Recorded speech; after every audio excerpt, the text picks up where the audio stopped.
Muy buenas noches, queridos maestros. Bienvenidos a este cuarto día de interaprendizaje. Bien, le damos la cordial bienvenida al doctor en ciencias, Jorge Luis Mena Lorenzo, y a cada uno de ustedes, colegas que se encuentran en sala. Muy buenas noches. Nuestro doctor que nos acompaña el día de hoy es profesor e investigador experimentado y comprometido con lo que viene a ser el trabajo pedagógico, más de 25 años, ¿no? Ha desarrollado diferentes investigaciones. Tenemos que él se desarrolla como profesional y también participa en la formación continua de ingenieros. Es especialista en física, en pedagogía, en didáctica, en metodología de la enseñanza de la física en el nivel básico y universitario. También en la metodología de la investigación educativa. Aporta experiencia probada en la dirección de la enseñanza y el aprendizaje. Se distingue por su eficacia al gestionar el tiempo, organizar los procesos, tomar decisiones y por su potencial demostrado para educar a partir de las necesidades formativas de los estudiantes. Posee competencias para resolver problemas complejos en el ámbito educativo desde su capacidad de trabajo en equipo, manejo de estrés, liderazgo, responsabilidad social e individual. Él tiene una maestría en lo que viene a ser pedagogía comunicativa. Se reconoce además por el desarrollo de sus actividades científicas y en la investigación y ha publicado diferentes artículos, ¿no? Y también es parte de lo que viene a ser el staff de la docencia de posgrado en la dirección de tesis de doctorado y maestría. Bien, con ustedes esta noche el doctor Jorge Luis Mena Lorenzo. Adelante, bienvenido doctor, la sala es suya. Buenas noches. Ante todo, agradecer a los organizadores y a las instituciones encargadas de desarrollar este espacio de crecimiento personal y profesional denominado Primer Congreso Internacional de Pedagogía. No podemos dejar pasar por alto la consternación total por lo que está aconteciendo a nivel mundial con la pandemia, lo cual nos llama a la reflexión desde la ciencia por todo lo cuanto no hemos hecho y por todo lo que nos falta por hacer en función de formar a esos científicos, a esos estudiantes que desde niños están dando todo y por crecer desde el punto de vista académico, docente, investigativo. Es fundamental tener en cuenta que la enseñanza de las ciencias en sentido general tiene una prolífera investigación de la cual hoy abordaremos en síntesis algunos aspectos que consideramos trascendentes para su visión desarrolladora y para tirar, de hecho, de una formación integral de los niños, adolescentes y jóvenes. Vaya en estas primeras palabras nuestro infinito agradecimiento al Congreso en sentido general y a todas las personas que nos acompañan en este magno evento. La siguiente, por favor. En un primer momento estaremos abordando la enseñanza de la ciencia desde una perspectiva desarrolladora. Pero estaremos abordando la enseñanza de la ciencia teniendo en cuenta aquellos aspectos que se han investigado, aquellas tendencias fundamentales y aquellos problemas identificados que aun cuando los conocemos, no hemos hecho lo suficiente por transformarlos. Quiere decir que si tenemos identificados los problemas, ¿qué nos falta para transformarlos? En alguna manera estaremos comunicando en este primer momento sobre la relación de esta ciencia con la escuela, con la vida en sentido general.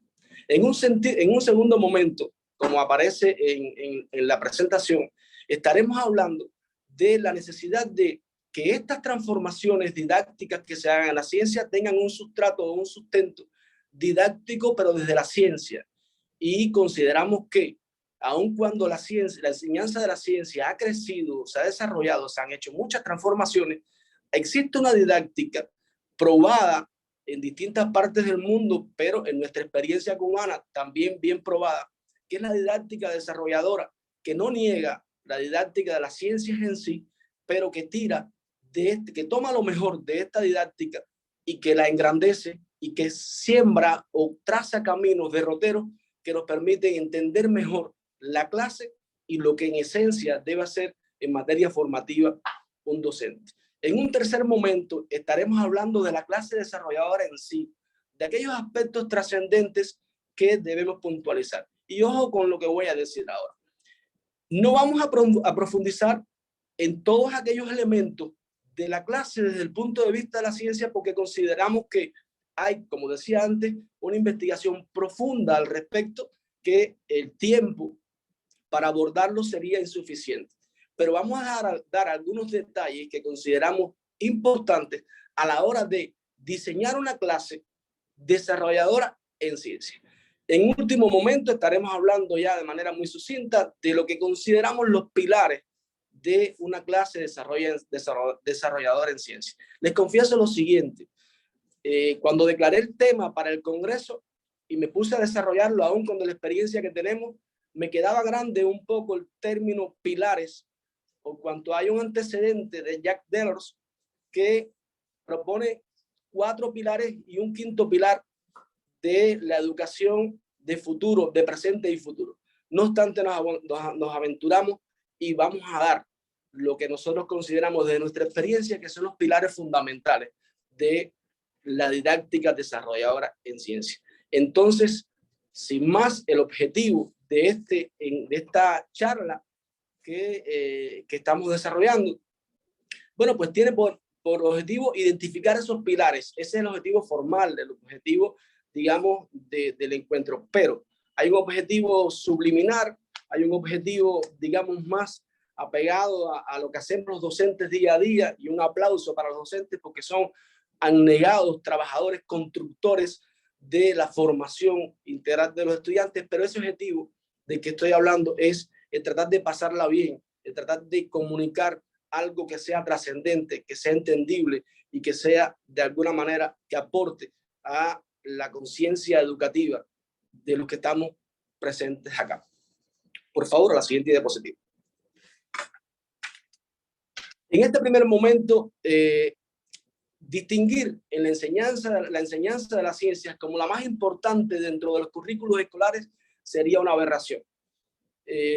Indiscutiblemente, todas las ciencias, todas las asignaturas, todas las materias que se llevan al currículo son tan importantes y no están ahí por llenar un espacio curricular. Están porque necesitan nutrir a los estudiantes de una cultura general, integral, que les permita ser unos ciudadanos que propongan, que respondan y que transformen la sociedad para bien común. No obstante, distinción aparte para la enseñanza de las ciencias, y es a lo que nos vamos a referir. Como ven al pie de la diapositiva de la presentación, estamos poniendo las principales fuentes de las que nos nutrimos, pero pudieran ponerse muchas más, solo que por problemas de espacio no lo vamos a poner. Hago una salvedad y es en relación a la lógica docente que voy a seguir en la presentación.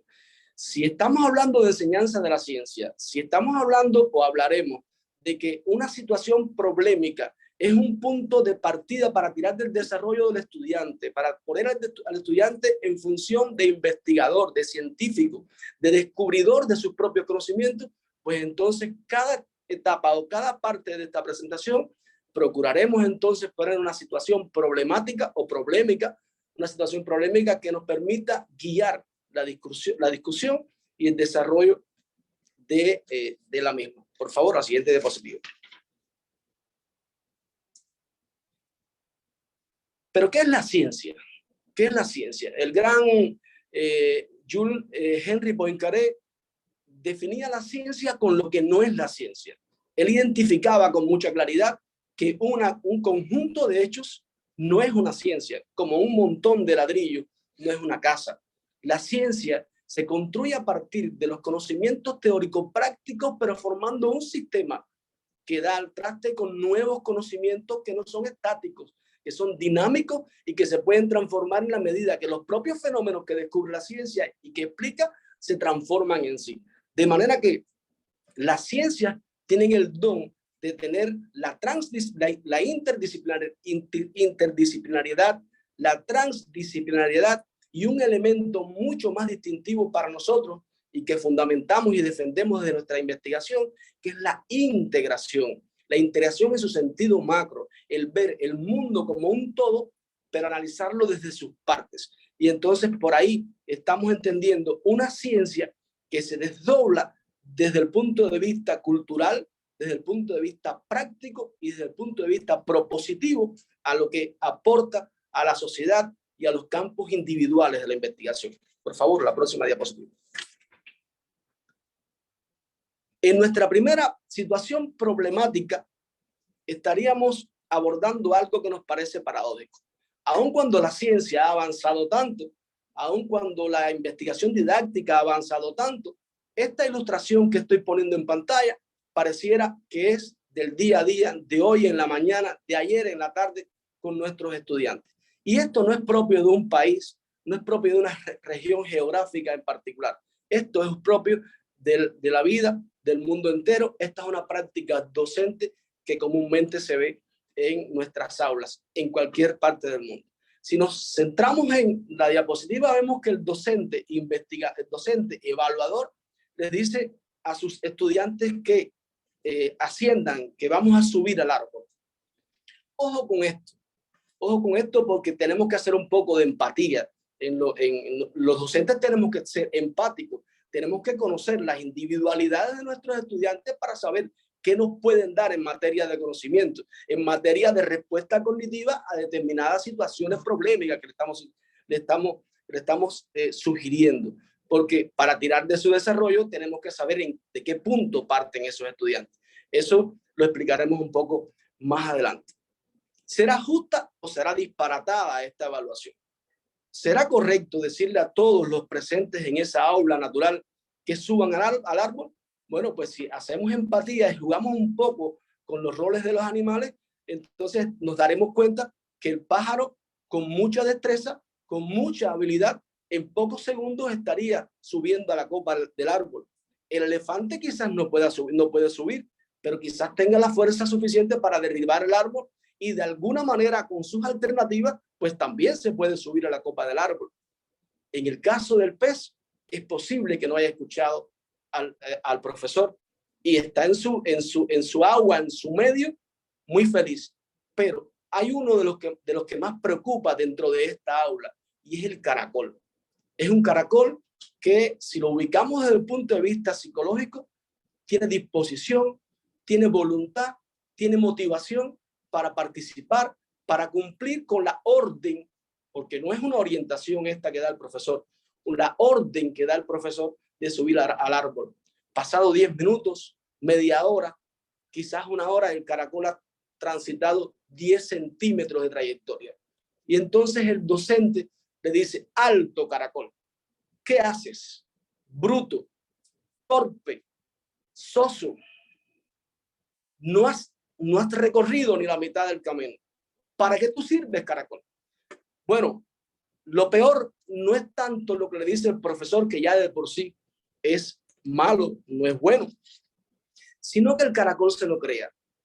Si el caracol se lo cree que no puede subir al árbol, entonces estamos matando la educación de ese caracol. Y estamos haciendo de ese caracol, paréntesis, persona, alguien frustrado para toda la vida. De frustración no voy a hablar, porque estaría en el campo de la psicología y prefiero dejarlo hasta acá. Pero pensemos un poco, retroalimentemos en nuestra labor docente y no quizás nosotros, pero si hemos visto estas experiencias en algún caso. ¿Cuántas veces hemos impedido el fracaso escolar por no ponerle alas al caracol? Ojo con esto, ojo con esto. Ese caracol quizás dentro de un día o dos está en la copa del árbol. quiere decir que cumplimentó la tarea, pero no al mismo tiempo que los demás. Por cuanto tenemos que conocer mucho más a nuestros estudiantes. Perdonen, o sea, quisiera leer textualmente un pensamiento del profesor Santos Guerra de la Universidad de Málaga. Este profesor nos dice que los alumnos y alumnas tienen el derecho a la educación y también tienen derecho al éxito de la educación. El llamado fracaso escolar es el fracaso del sistema educativo. Los estudiantes tienen derecho a que se les enseñe y la obligación de hacer que aprendan. Por tanto, los fracasos de los estudiantes no siempre son totalmente de ellos, también tienen implicaciones en nosotros. Por favor, la siguiente diapositiva. Pues así, la ciencia ha avanzado y los paradigmas de aprendizaje de la ciencia, entre otros muchos, por descubrimiento, por recepción y por descubrimiento dirigido, han quedado en la historia y lo que nos han legado en esencia y entre otros aspectos que no son del todo buenos, también han legado cosas buenas, pero han legado una tendencia a la didáctica de la ciencia por la ciencia, que es de las peores didácticas que pudiéramos ver en nuestras aulas. Y es el hecho de pensar que nuestros estudiantes, aun cuando queremos formarle aptitudes y actitudes para la ciencia, tienen que ser científicos desde que están en las aulas, que son dos cosas diferentes. Y pensar que el estudiante tiene en un aula determinada de matemática que ser un matemático y no ser una persona integral que tenga conocimientos matemáticos para resolver problemas de la vida, para poder resolver problemas de la sociedad y, por supuesto, para resolver problemas del currículum. Una tendencia mucho más noble, mucho más aceptable, es la que nos propone Hill y colaboradores en pensar el proceso de enseñanza-aprendizaje acercándolo a los procesos de investigación científica. Esta es la más noble, esta es la que más, digamos, que perdura y potencia el desarrollo de los estudiantes desde la clase. Y es a la que nos afiliamos, es la que concebimos como tendencia o como paradigma de aprendizaje en el área de las ciencias. No podemos olvidar que la enseñanza primaria, por citar uno de los niveles educativos, en la enseñanza primaria tenemos científicos en potencia. Los niños son curiosos, descubridores, les gusta preguntar. Nos viene a la mente ahora una de los versos de una canción de nuestro Silvio Rodríguez, trovador, cuando nos dice: yo vivo de preguntar, saber no puede ser lujo. Entonces, si los niños preguntan, si los niños son curiosos, ¿por qué entonces negarle el don de las herramientas o de los rudimentos de la ciencia para que aprendan a partir del descubrimiento por sí, por la construcción de los conocimientos, de sus aprendizajes, por la implicación de ellos en procesos que gradualmente nivelados a su edad y a su estado psíquico de aprendizaje puedan asumirlo, puedan interpretarlo, puedan resolver problemas? Entonces, los niños en primaria tenemos que cuidar de esos niños porque ahí tenemos los posibles y futuros resolvedores de situaciones y problemas que, como hoy lastimosamente tenemos más vigente en esta pandemia brutal que, como decía antes, nos ha dejado ausencias, dolores y preocupaciones. La siguiente, por favor. ¿Qué problemas comunes se identifican en la didáctica de la ciencia? Miren, en el año 93, yo me gradué en el año 92 de licenciado en física. Y en el año 93 asistí a un curso de un prominente profesor nuestro, un paradigma de la educación en nuestro territorio, en nuestro país. Y él nos decía que Dulce y Hamilton decía que los estudiantes, o sea, hablaba de la distancia entre el currículum que se propone, se enseña y se aprende. Y entonces nos cuestionábamos eso, porque decíamos que cómo es posible que eso esté pasando si la didáctica ha avanzado tanto. Más adelante, en otro curso, nos trajeron los criterios de Campanario y Otero alrededor del 2003, la publicación de ellos en el 2000, pero decía que difícilmente nos sorprenda a nosotros, los docentes, investigadores, del constante fracaso escolar de los niños, adolescentes y jóvenes en ciencia. Y Pozo y Gómez en la misma fecha decía categóricamente que los niños o los jóvenes o los estudiantes no aprenden las ciencias que les enseñamos. Alrededor de esto hay algunas ideas que queremos compartir y que pueden estar en la base de esta problemática, de estos criterios que son confirmados por las organizaciones o por las evaluaciones PISA, TIMSS, OCDE, GESE, por sus siglas en inglés. Y están relacionadas con las ideas de sentido común de los profesores en primera instancia. Lo que el profesor sabe, lo que el profesor transmite, lo que el profesor permite construir a los estudiantes es tan valioso como decisivo en un aula escolar. Esto es muy importante tener en cuenta si se quiere hacer una transformación de las ciencias que perdure y que conduzca a los niveles de calidad educativa a que se aspira. Entre las cualidades más distintivas de un pensamiento común de los profesores, no las voy a citar todas, voy a citar las que considero más trascendentes, está el empleo del concepto de contenido en su sentido estrecho. El contenido de la enseñanza no es solamente conocimiento. El contenido de la enseñanza abarca mucho más en su estructura interna según la tendencia didáctica que se asuma. Hay autores como Pro y Bueno que consideran que el contenido de la enseñanza está compuesto, está estructurado por los aspectos cognitivos, procedimentales y actitudinales. Nosotros desde acá, desde nuestra didáctica, preferimos hablar de conocimientos, habilidades, actitudes y valores, pero también incluimos la metacognición cuando hablamos de elementos como estilos de aprendizaje, como actitudes hacia la ciencia, como razonamiento científico, como destrezas y habilidades investigativas. Hay otro planteamiento otro cuestionamiento en los docentes de sentido común, y es el planteamiento de problemas modelados cerrados. Cerrados porque no tienen que ver, porque no conectan con los intereses de los estudiantes. Por tanto, cuando me pones un problema que no me interesa, por muy importante que sea, una de las tendencias fundamentales detectadas también es una tendencia a la ejecución. Pero esta ejecución puede ser en dos sentidos o en dos posibles sentidos. Uno, a no hacer nada. Uno, hacer rechazo y no resolver el problema, con lo cual no demuestro conocimiento. Y otro, a tratar de resolverlo tan rápido que tampoco nos lleva a una interpretación del problema, a una búsqueda de soluciones eficientes, eficaces. Por ahí pudiéramos estar pensando en el pensamiento de sentido común. También está la organización de programas sobrecargados en contenidos que también desconectan con la vida cotidiana de los estudiantes.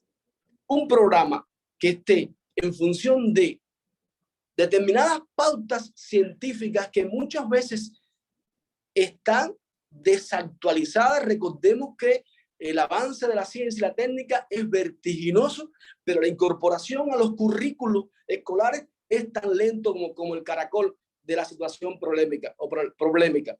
Por tanto, esta desarmonía que hay, esta desarticulación entre lo que se produce en ciencia y técnica y tecnología y su incorporación a las aulas escolares crea un ruido que al final da una clase al traste con una clase desactualizada curricularmente.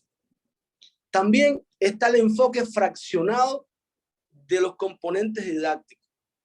Los componentes didácticos del proceso de enseñanza-aprendizaje y de la clase como forma de organizar ese proceso de enseñanza-aprendizaje, dígase problema, objeto, objetivo, contenido, método, forma, evaluación, entre todos, deben constituir un sistema integrado que potencie la formación integral de los estudiantes. Esto no se entiende muchas veces y hay casos en que los objetivos están desligados o desconectados de los contenidos a tratar en la clase. Una última, son varias y el tiempo es probable que no sea suficiente. Una última es la desatención a la educación científica y a las actitudes hacia las ciencias.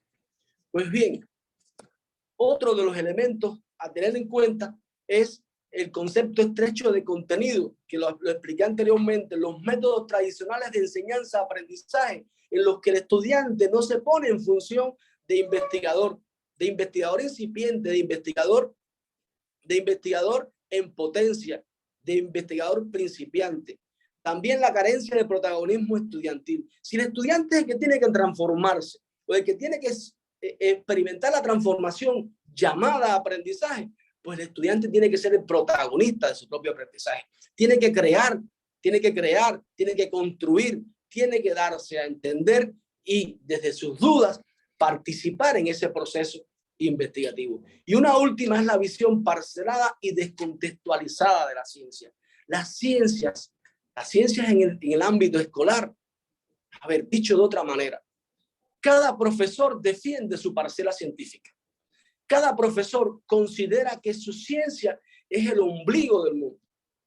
Y es muy importante. Y es muy bueno no confundir esto con el sentido de pertinencia y de pertinencia por su área de conocimiento. Eso es muy importante.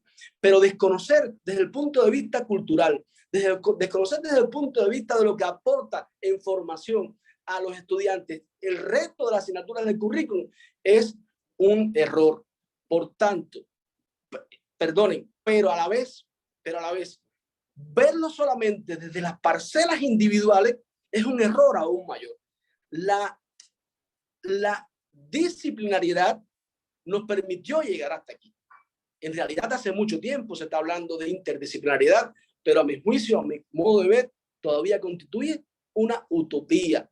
Todavía continuamos solo pensando que la interdisciplinariedad es poner ejemplos en un aula sin buscar todos los elementos y sujetos que pueden aportar a una visión integradora de la ciencia. La siguiente, por favor. La siguiente diapositiva, por favor. Ya. La Declaración Mundial, la Declaración sobre la Educación Científica, identifica como principales transformaciones el enfoque humanista de la ciencia.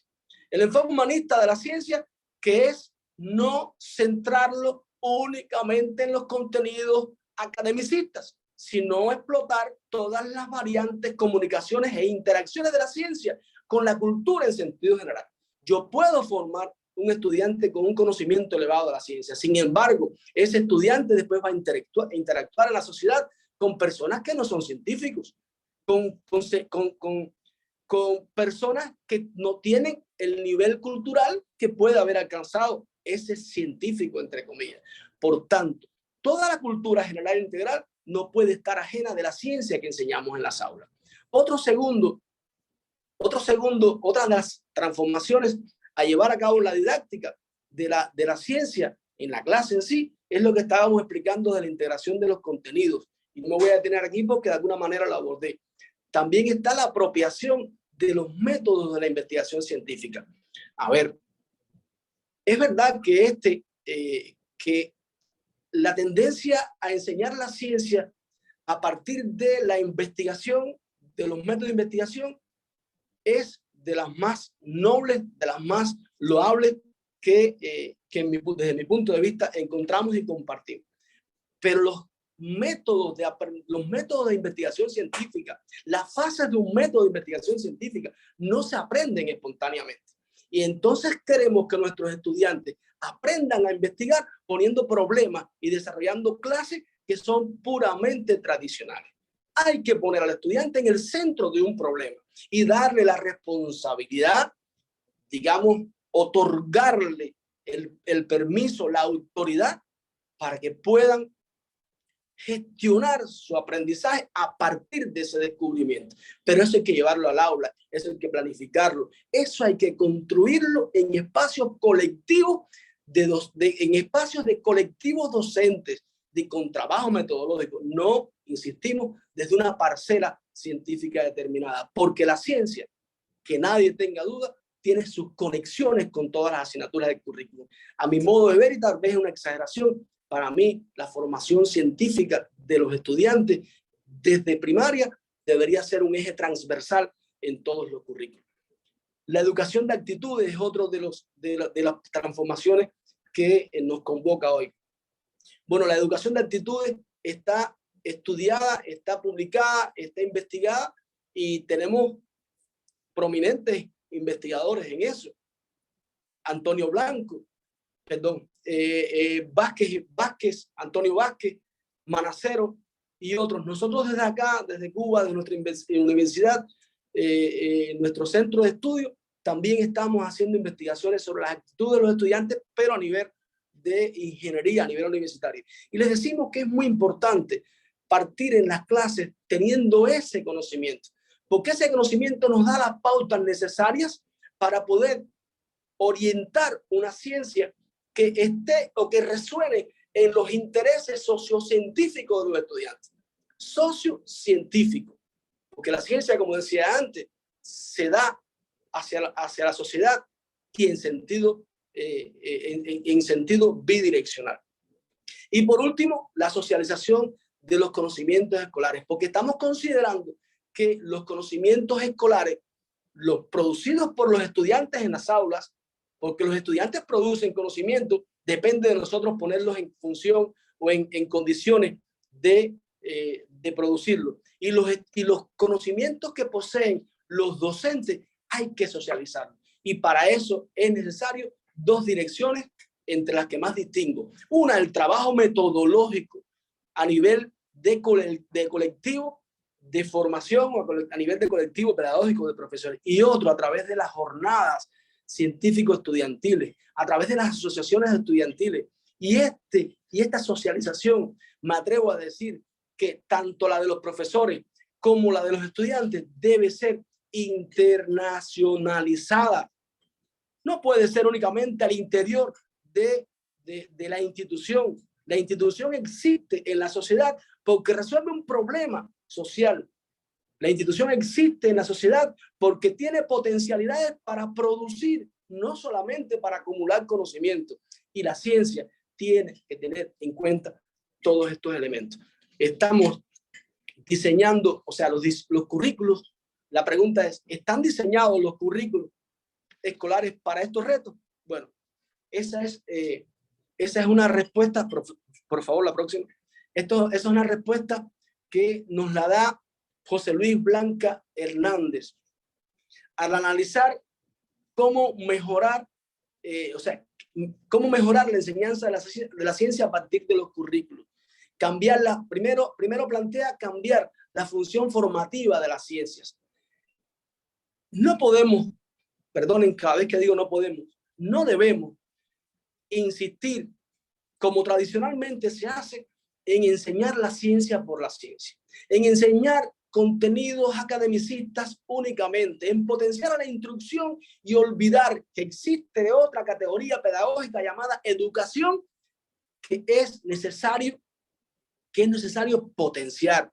La ciencia tiene que tender a una tríada fundamental y es aprendizaje, enseñanza, educación, y se suma también el desarrollo psíquico del estudiante.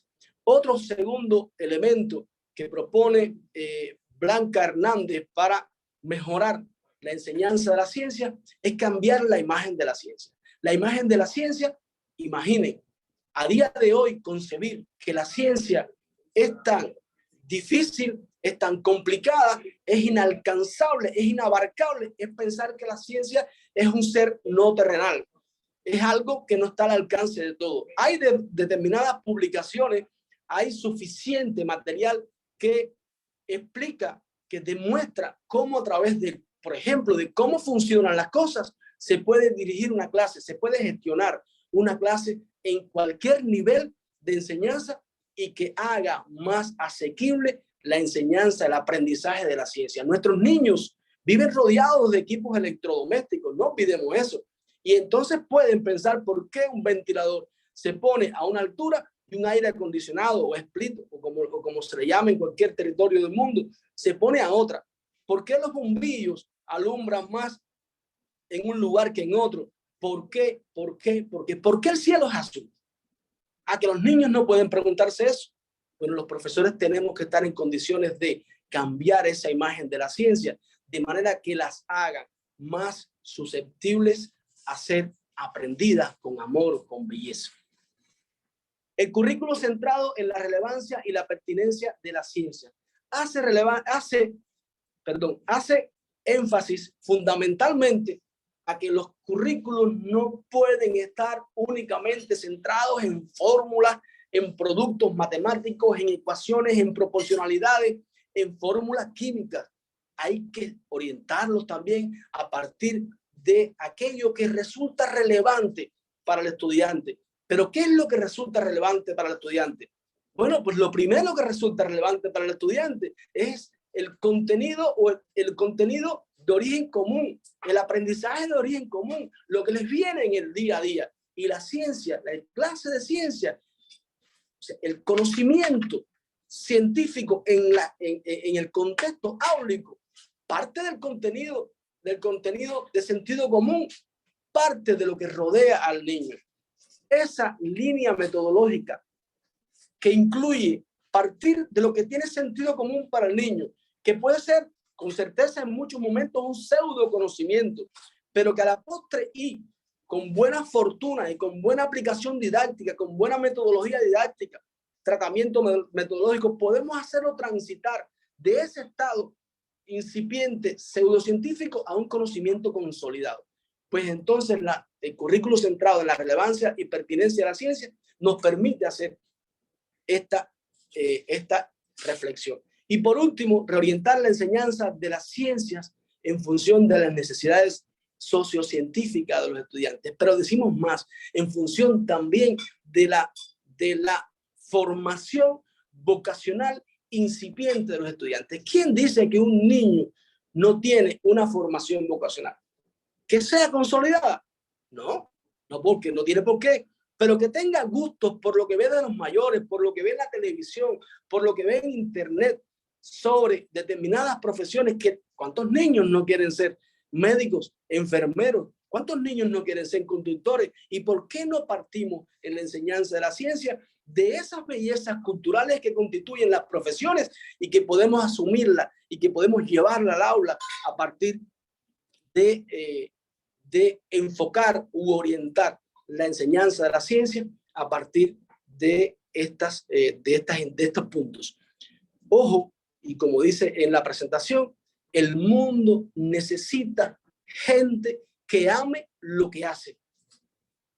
Tenemos que partir de lo intrínseco en el niño en relación con la ciencia. Tirar de ahí, de ese punto de partida, es una de las maneras que concibo que puede ser más efectiva. La próxima, por favor. En este punto del debate o de la discusión, de la charla, quisiera exponer el primer pilar de la enseñanza de las ciencias, y así lo iremos haciendo en cada uno de los acápites o de las partes de la presentación. A ver, el amigo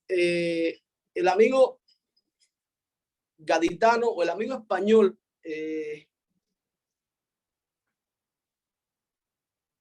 olvidé su nombre, bueno, y es amigo, pero olvidé su nombre. El amigo español, profesor de la Universidad de Cádiz, Ramón Barrera, plantea que el aprendizaje de los niños, llega a través de la sorpresa. Él incluso se aventura jocosamente a hablar de un término que lo acuña él, según nos refiere, le llama sorprendizaje. Si el aprendizaje es transformación, es cambio en la persona, es modificación de la conducta, es grabar, es dejar una huella que trasciende por lo estable, duradero y funcional y transferible. Entonces, la clase de ciencia tiene que sorprender a los estudiantes. Si no sorprendemos a los estudiantes con un experimento, con un fenómeno natural, con una situación del propio hogar o con de otras múltiples maneras, entonces estaremos matando la sorpresa de la clase, estaremos mutilando esa oportunidad que nos da la clase. El sistema educativo tiene que cambiar, orientarse menos al aprobar, o sea, al aprobar, y orientarlo más al a-probar. Los estudiantes tienen que probar que se pueden equivocar, que pueden triunfar, que pueden estar en término medio entre si triunfo o desapruebo. Y tienen que tener las herramientas suficientes para poder construir, para poder edificar su propio futuro. De manera que los niños, los adolescentes, los jóvenes tienen que sorprenderse para aprender.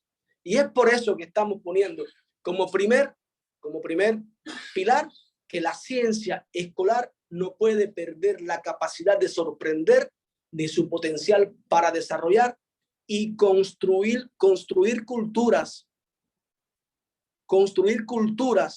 porque estamos defendiendo una ciencia que está íntegramente relacionada con la cultura, con el arte, con las ciencias, con la música, con todo lo que rodea al niño desde el punto de vista cultural y que ha sido atesorado por la humanidad. Por favor, la próxima diapositiva. En este punto nos interesa hablar de la didáctica desarrolladora en el segundo acápite. La didáctica desarrolladora habló en su charla de ayer el doctor Juan Alberto Mena Lorenzo,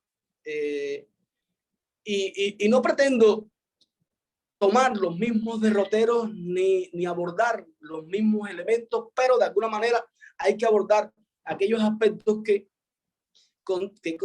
significan o son significativos o constituyen elementos trascendentes de esa didáctica. Ojo, la didáctica desarrolladora pone en su centro elementos o constructos como educación desarrolladora, aprendizaje desarrollador, enseñanza desarrolladora y desarrollo. Y tiene sus bases teóricas, su base teórica fundamental, aunque no es la única, y pudiéramos hablar de otras bases teóricas en las que se sustenta la didáctica desarrolladora, pero tiene el enfoque histórico-cultural como principal base, y de esto vamos a hablar a continuación. Si antes estábamos hablando que la didáctica de la ciencia aún no ha podido revertir los problemas de su aprendizaje, si aún estamos hablando de que a día de hoy estamos arrastrando problemas que fueron detectados desde épocas anteriores, entonces es justo decir que esta didáctica, la didáctica desarrolladora, no niega la didáctica de la ciencia, pero la nutre con un elemento más trascendente, que es el desarrollo y las potencialidades psíquicas del niño para desarrollarse. Al pie de la diapositiva estamos exponiendo las principales fuentes en las que nos hemos centrado.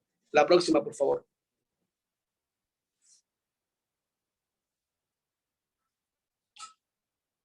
Gracias.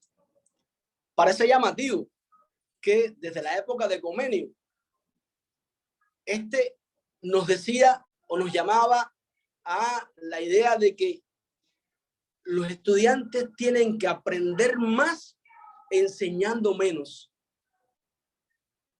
Noten qué curioso. Aprender más enseñando menos. Quiere decir, insisto, y un poco que reinterpretando a este genio de la didáctica, es que los profesores tienen que guiar, tienen que orientar, tienen que conducir más el aprendizaje de los niños, adolescentes y jóvenes hacia su desarrollo, pero acompañarlos, no ponerles en su, en su sistema de conocimiento todo como verdades acabadas. Eso tiene que descubrirlo el niño. Y es por eso interpretamos que Comenius dice que en las escuelas hay que enseñar todo a todos. Sin duda, no se puede discriminar. La inclusión es algo muy importante en estos tiempos. Desde siempre debió serlo. Pero la ciencia tiene que ser una ciencia inclusiva.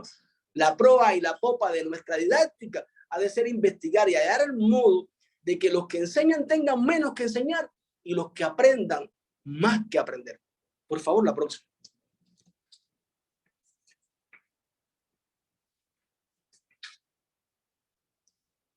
Y entonces estamos ante la segunda situación, hasta ahí. La segunda situación problemática. Noten que tenemos un coche, un auto de hace 150 años y uno actual.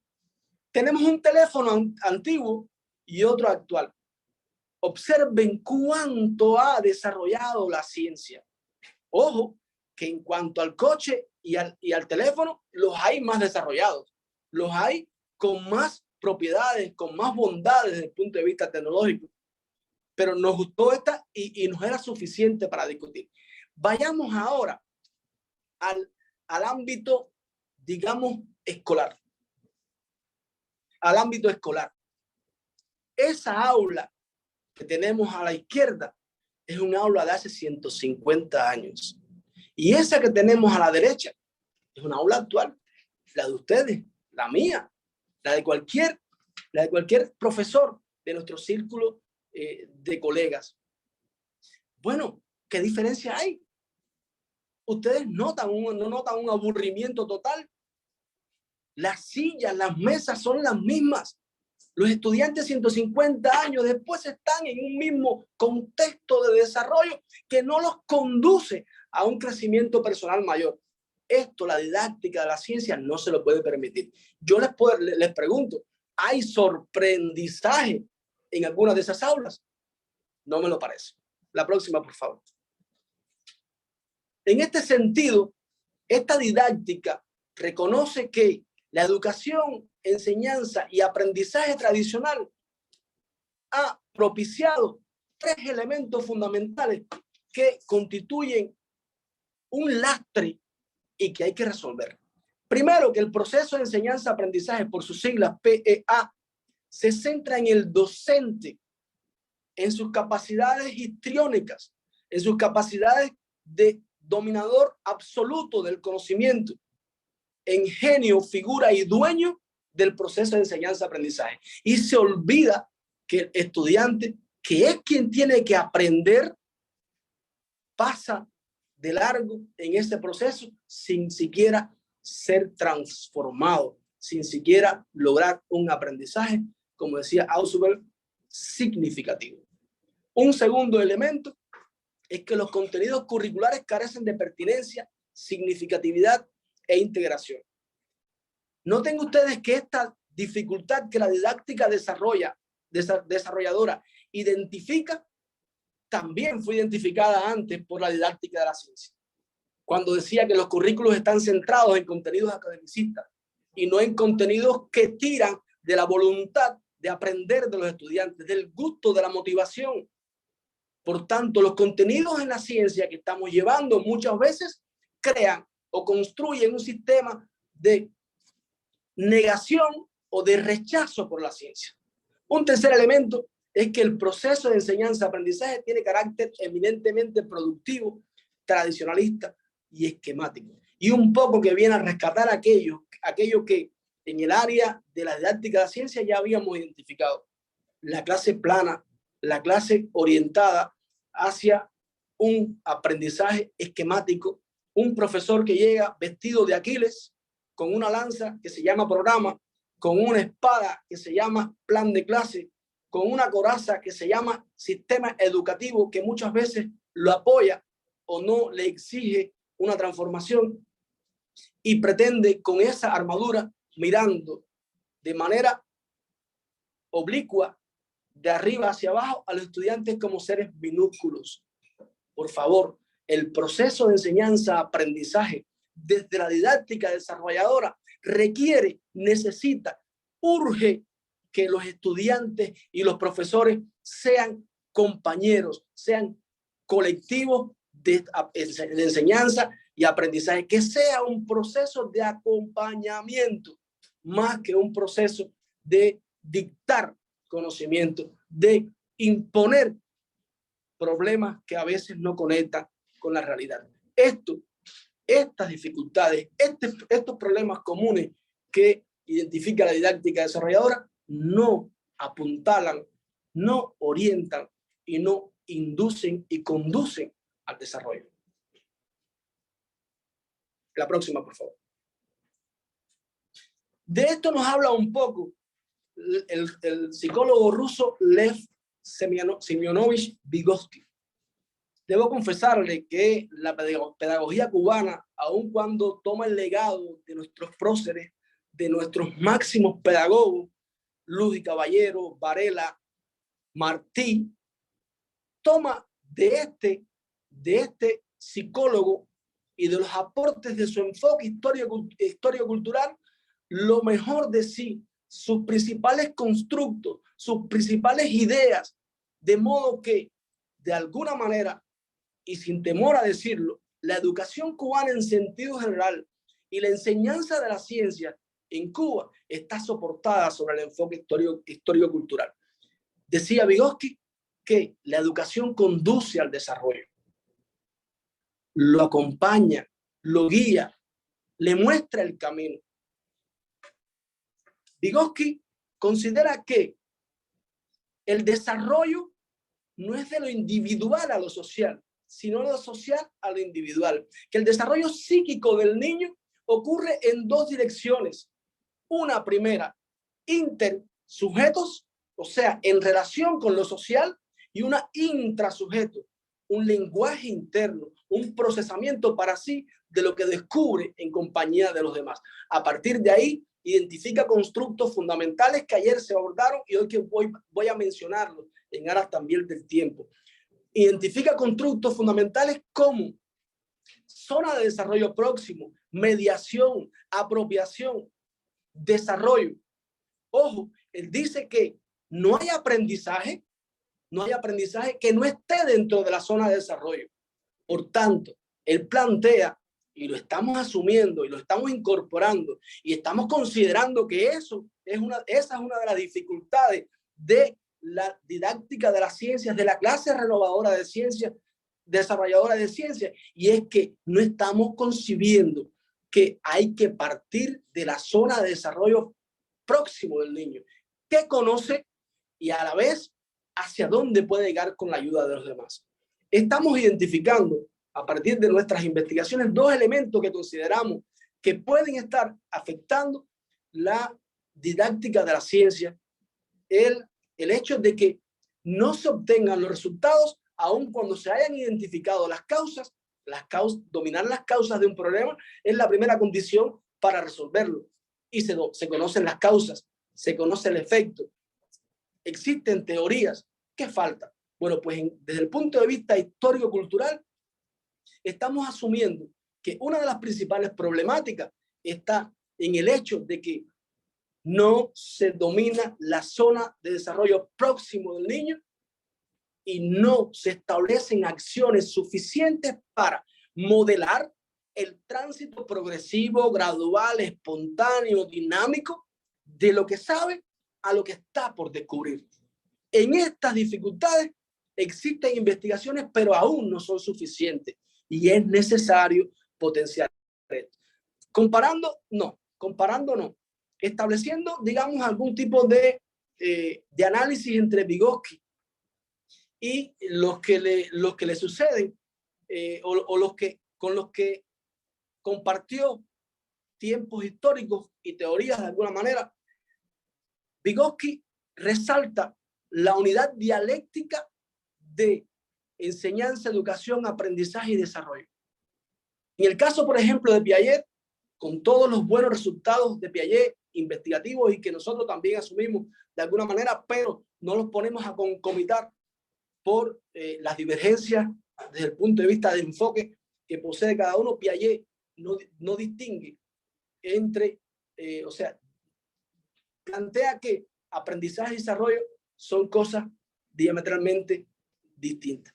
De alguna manera, Vygotsky, cuando plantea que son unidades dialécticas, distingue, asevera y asegura que todo aprendizaje no es desarrollo en sí, pero es potencialmente una vía para alcanzar el desarrollo. Por tanto, el aprendizaje a través de la mediación, a través de la intervención docente, a través de el alcanzar ayudas, niveles de ayuda a los estudiantes, a través de poner al estudiante en posición de descubridor, de científico en potencia, el aprendizaje puede generar desarrollo y puede lograr la evolución del niño en este sentido. La próxima diapositiva, por favor. Estos núcleos conceptuales teóricos conceptuales que hemos presentado en pantalla, la educación desarrolladora y el aprendizaje desarrollador. Me permito, si me permiten, me gustaría leer, para no omitir ningún detalle, las dos definiciones y después nos detendremos un poquito en lo que es el aprendizaje desarrollador.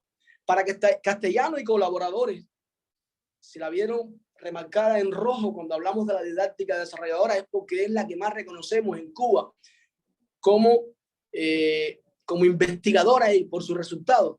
Para Castellano e investigadores, la educación desarrolladora es aquella que conduce al desarrollo, que va delante del mismo, guiando, orientando, estimulando, que tiene en cuenta el desarrollo actual, la zona de desarrollo potencial, para ampliar continuamente sus zonas de desarrollo potencial y los progresivos niveles de desarrollo del sujeto. La educación desarrolladora promueve y potencia aprendizajes desarrolladores. Por su parte, la enseñanza desarrolladora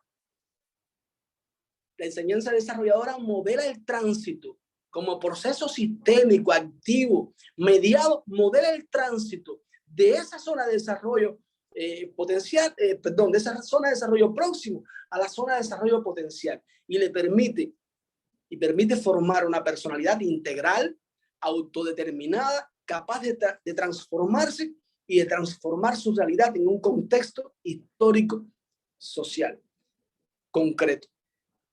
Todo esto que está planteando o que plantea Vygotsky y que plantea estos investigadores castellanos y colaboradores son la base para, desde una visión desarrolladora, potenciar el cambio educativo. Ojo, pero el cambio educativo no puede ser un cambio de contingencia.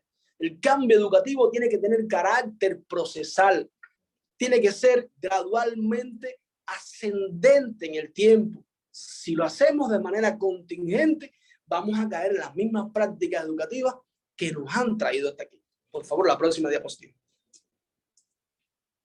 Características del aprendizaje humano están en pantalla. El aprendizaje humano por naturaleza es social. Social, ya lo explicábamos, porque parte de esa interacción del sujeto con los demás, pero individual porque a la vez tiene que llegar a un nivel intrapsicológico de procesamiento personal, donde entran en juego todas sus capacidades psíquicas para procesar, pero además entran en juego todas las herramientas didácticas que le hemos alcanzado. También es multidimensional y a lo largo de la vida. Ese es el aprendizaje humano, ese es el que potenciamos. En estos días estaba escuchando determinados criterios desde el punto de vista de la ciencia y habían personas en mi entorno que no conocían cuestiones relacionadas con la COVID-19 desde el punto de vista biológico. Y es cierto que las personas no tienen que dominar todo como si fueran científicos, pero hay elementos que lo estudiamos ustedes y yo en nuestra formación primaria, en nuestra formación secundaria y preuniversitaria, que no recordaban. Y ahí ocurren varias cosas.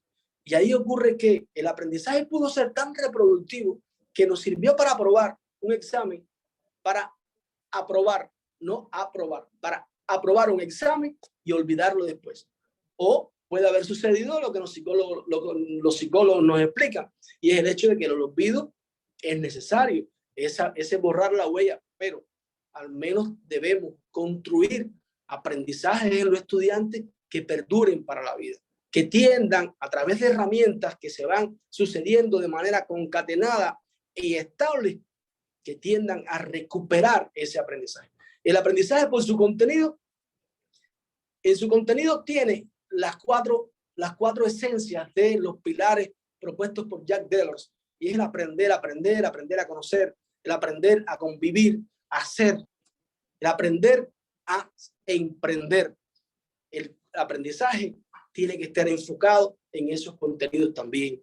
Como proceso, es un proceso activo, regulador, comunicativo, significativo y motivador. ¿Y cómo condiciones o en qué condiciones se aprende? Bueno, pues aquí remarcamos que el aprendizaje es mediado, es cooperado y además es contextual. Y en esto de contextual, quisiera detenerme, porque la práctica docente nos va diciendo que confundimos contextos con escenarios.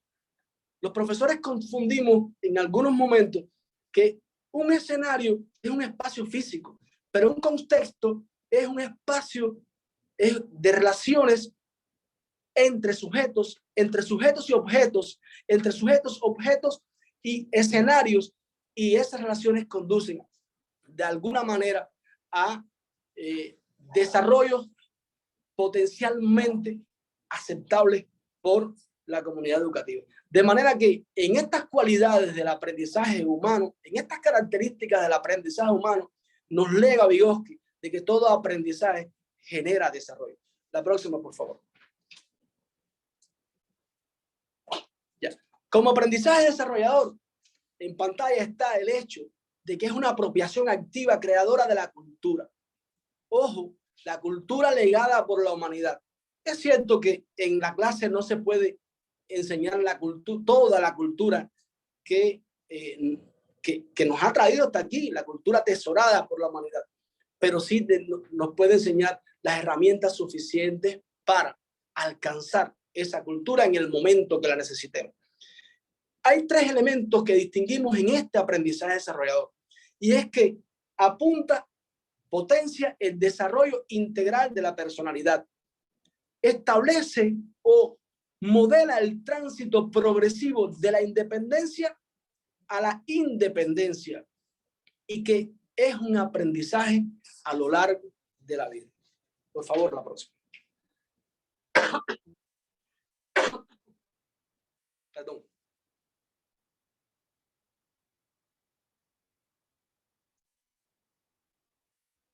Dentro de las dimensiones del aprendizaje desarrollador que fueron ayer abordadas con profundidad por el doctor Mena Lorenzo, distinguimos la activación, regulación, la significatividad del aprendizaje y la motivación por aprender.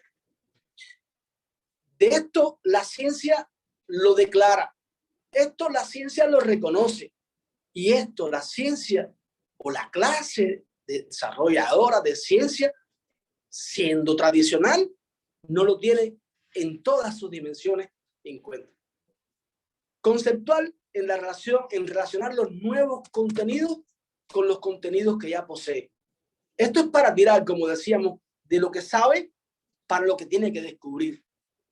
En lo experiencial, partir de las experiencias previas que tienen los estudiantes. No tengamos miedo de eso. Si ya dijimos antes, el conocimiento científico parte en el aula escolar, parte del conocimiento cotidiano, que muchas veces es un pseudo conocimiento. Pues no tengamos miedo del error. Aprendamos y enseñemos también a partir del error. Y la parte afectiva, en relación con los nuevos conocimientos, tenemos que establecer los contactos, tirar de los resortes que la psicología, el enfoque histórico-cultural y la didáctica desarrolladora nos ponen en nuestras manos. Y es el hecho de que, partiendo de lo que conoce el niño, de lo que le gusta de la ciencia, de las experiencias que tiene, convirtamos eso en afectos, en voluntades, en necesidades de aprender. Por favor, la próxima. La próxima, por favor. Y entonces arribamos a la segunda, al segundo pilar, y digamos que conclusión parcial de esta etapa de esta conferencia. Y es el hecho de que la educación, aprendizaje, enseñanza desarrolladora generan, impulsan y aseguran el desarrollo científico de los estudiantes. Lo expuesto hasta aquí, que no entra en contradicción, sino que enriquece lo visto ya de la ciencia, nos conduce a pensar que la clase desarrolladora tiene que estar soportada sobre estos dos pilares que hemos identificado. Sorprender para construir culturas y desarrollar para mejorar la personalidad de los estudiantes. El desarrollo propio de la personalidad. La próxima, por favor. La clase desarrolladora en sí, como forma de organizar el proceso de enseñanza-aprendizaje, en Cuba se tiene entre sus principales referentes, tiene por un lado a Danilo y Skalkin, que refieren que es un espacio de construcción colectiva donde intervienen estudiantes, profesores, el colectivo, el grupo estudiantil y otros sujetos que intervienen también en la formación. Y además que es un espacio para desarrollar acciones que integran lo instructivo, lo educativo y lo desarrollador de manera armoniosa, de manera armónica.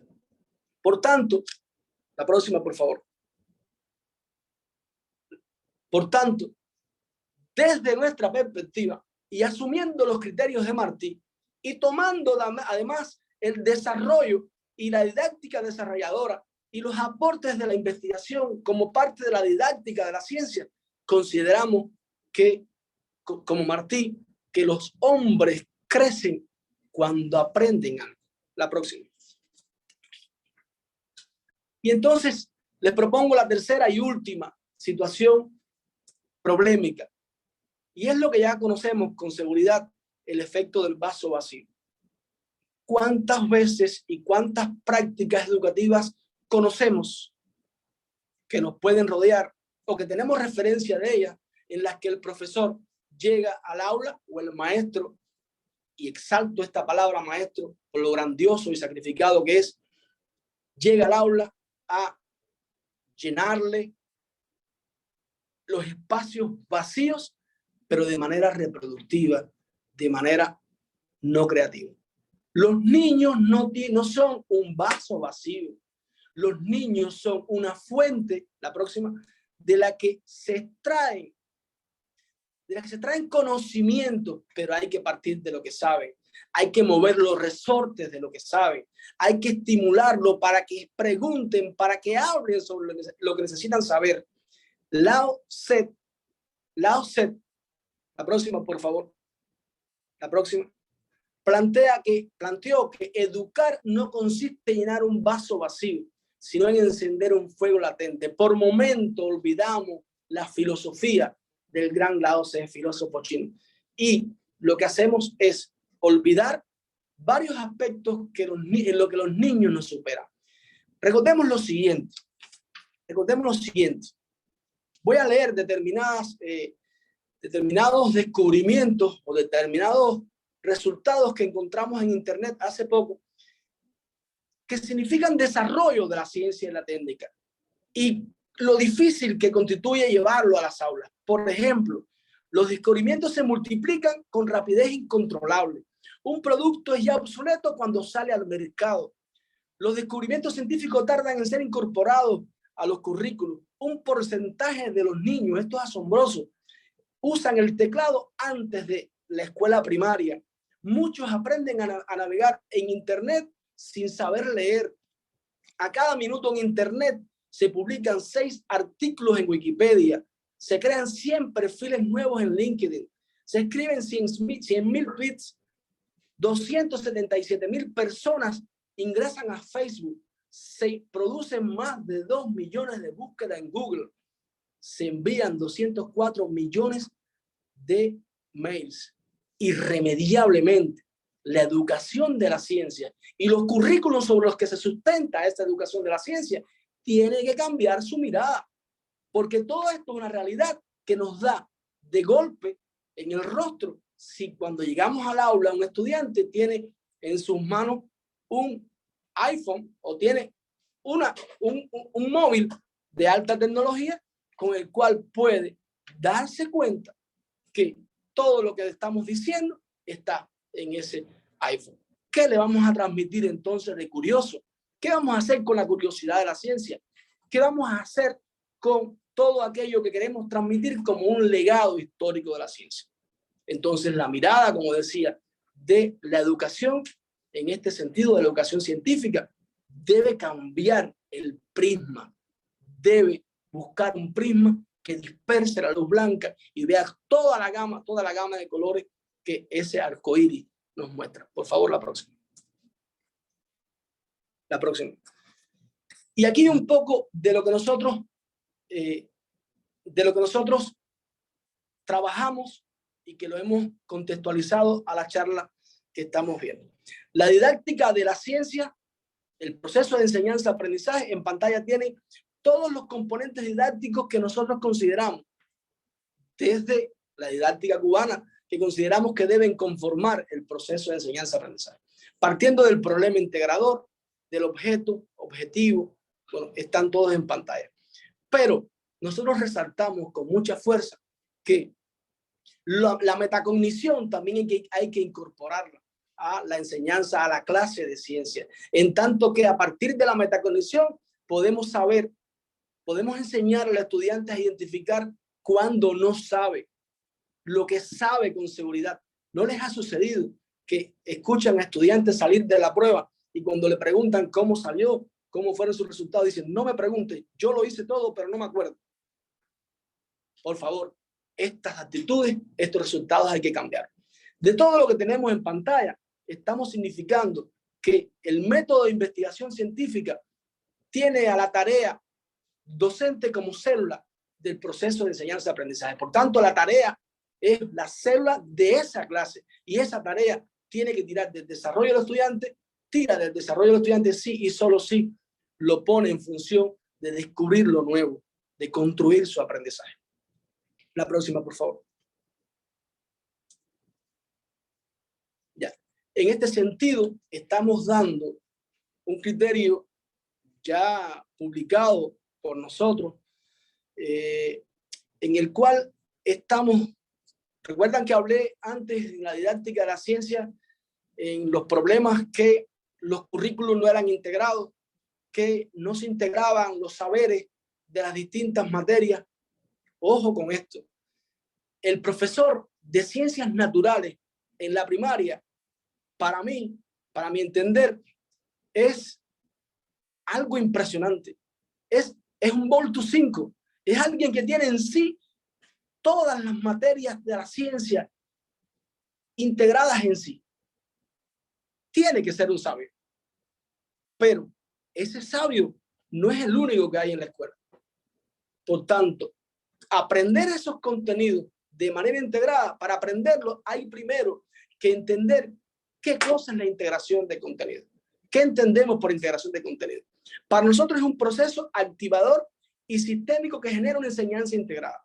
Y al hablar de enseñanza integrada no estamos diciendo que todos los profesores estén dentro del aula, de una misma aula. Estamos diciendo que el trabajo metodológico sea capaz de establecer los nodos cognitivos, establecer los puntos de contacto entre la ciencia y que todo eso sea un proceso de total eficiencia y no repetir los mismos contenidos una y otra vez en distintas asignaturas. Este proceso de integración debe permitir a los estudiantes transitar de los contenidos disciplinares de la asignatura a los conocimientos integrados. Y remarqué en rojo los términos fundamentalizados y sistematizados. Porque si bien no podemos enseñar todos los contenidos, todo el legado histórico, tenemos que enseñar aquellos que son fundamentales, junto con ellos las herramientas para alcanzar lo que en su momento no puedan ser llevados al aula. Y sistematizado porque constantemente el sistema de clase tiene que apuntar hacia espacios donde se retroalimenten constantemente esos contenidos, donde se tiren de lo que ya saben para reproducirlo de manera integral, para construirlo de manera integral. Y estamos viendo como eficiente o como condición para que esa integración sea eficiente o se lleve a cabo, de que teniendo en cuenta que esa apropiación debe ser estable, duradera y funcional. Digamos que esta definición la dejo por si alguien quiere después preguntar un poco más al tanto. La próxima, por favor. La clase desarrolladora en sí, según Valcárcel y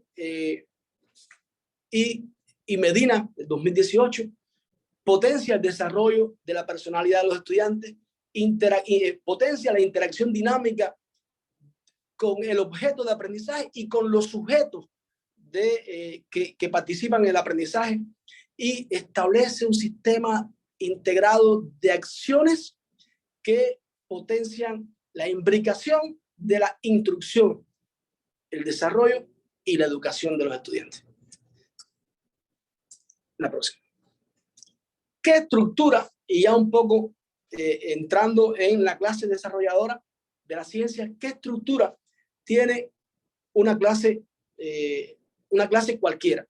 Una clase cualquiera tiene un primer momento que es de orientación, un segundo momento que es de ejecución y un tercer momento que es de control.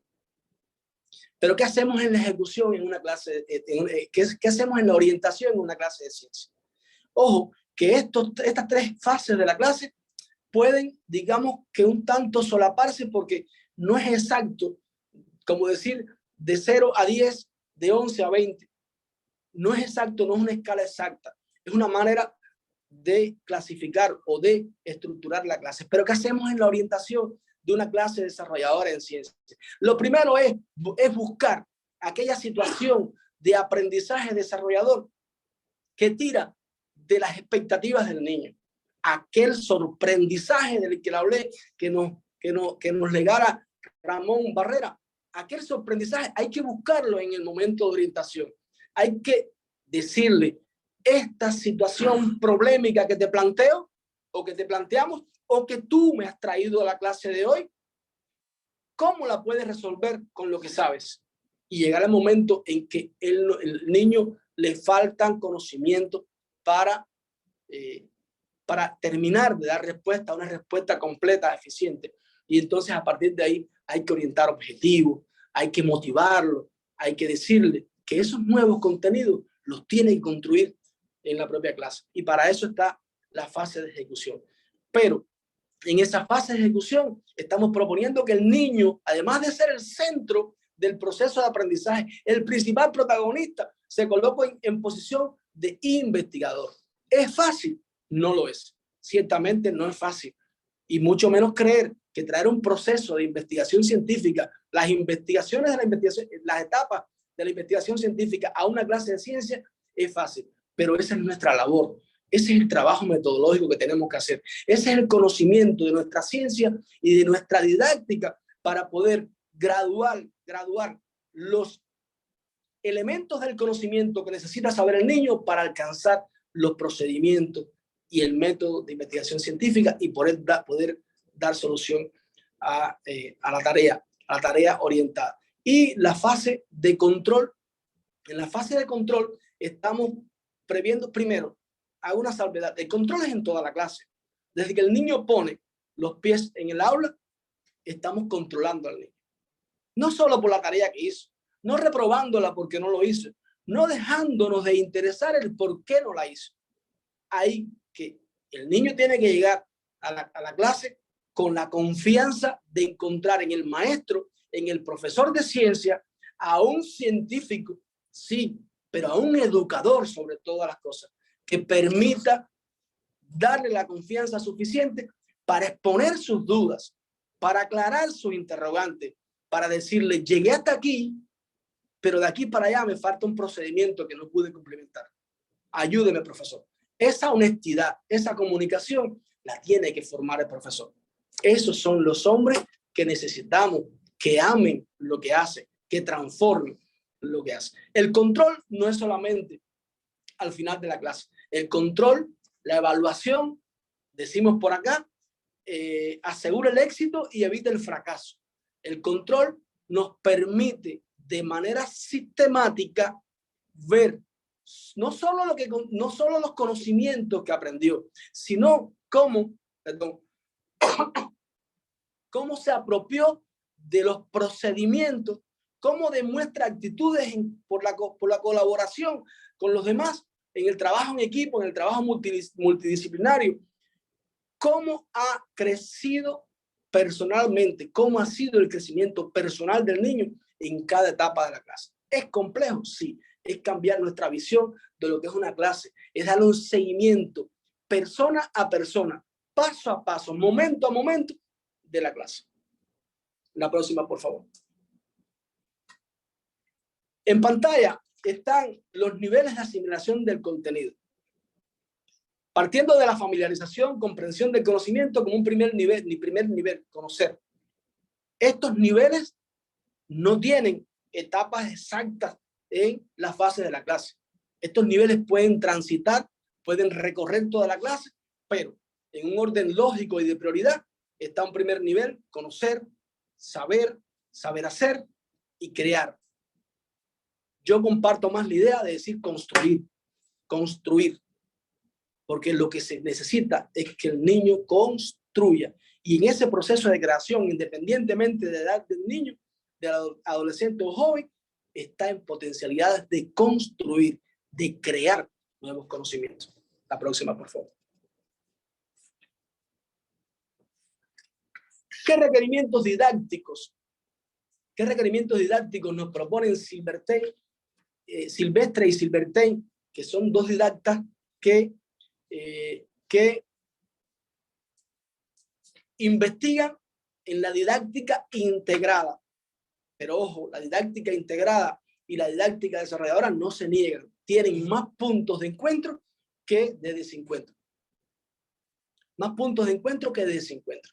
La didáctica integrada de Silverstein y Silvestre del 2004, con publicaciones más recientes incluso, nos dice que como requerimiento didáctico debemos partir de la preparación y desarrollo del alumno. Para eso tenemos que diagnosticar. El diagnóstico es esencial, pero ese diagnóstico no sale de la didáctica desarrolladora, sale del fundamento que le lega el enfoque histórico-cultural a la didáctica desarrolladora. Tenemos que partir de lo que sabe para potencialmente llevarlo a lo que no sabe. Estructurar el proceso a partir del protagonismo del alumno, desarrollar la actividad independiente atendiendo a las diferencias individuales. ¿Recuerdan lo que hablamos del caracol? Tenemos siempre en el aula caracoles. Por favor, la metáfora en el sentido más noble y educativo del que se pueda asumir. Tenemos en el aula caracoles que no llegan en el tiempo que deseamos a la solución del problema, pero llegan. Demos la herramienta, demos todas las capacidades, apuntalemos todas las capacidades del niño para que se sienta satisfecho y para que sienta que le estamos reconociendo sus potencialidades. Y estimular la apropiación integrada del contenido. La próxima, por favor. Otro de los elementos es establecer una relación afectiva del alumno con el contenido de aprendizaje. Hablamos ya anteriormente sobre esto. Por favor, la anterior. Sí. Asegurar el vínculo del contenido de aprendizaje con la práctica social y desarrollar formas de actividad y comunicación que permitan fortalecer el desarrollo individual. La próxima, por favor. En pantalla tienen el título de un artículo de dos prominentes investigadores cubanos, José Ramón Bañobre y don Anciano Rodríguez Legrá, del cual extrajimos una secuencia didáctica, una estrategia didáctica para poner en la clase de ciencia a un niño como en función de investigador. Yo envié junto con la comunicación junto con la presentación, envié un documento Word. No sé, doctora, si se recibió. Sí, sí lo tenemos. Ya, perfecto. En esencia, y en aras del tiempo, porque creo que me he extendido un poquito, en aras del tiempo, me gustaría que lo circulara a los docentes y en la fase de discusión, de debate, se pudieran hacer preguntas al respecto, si le parece. ¿Le parece, doctora? Correcto, lo vamos a compartir en los grupos. Ya. Entonces, por favor, la próxima diapositiva. La próxima diapositiva. Ya. Bueno, si vamos a hablar de los pilares de una clase de desarrollar en ciencia, aun cuando no nos detengamos porque la investigación es muy amplia al respecto, como ya decíamos, tenemos los 4 pilares, los cuatro aprendizajes Jack Delors. Los aprendizajes de Delors: convivir, conocer, ser, hacer, y el aprender a emprender. Pero si la batería está baja, por favor.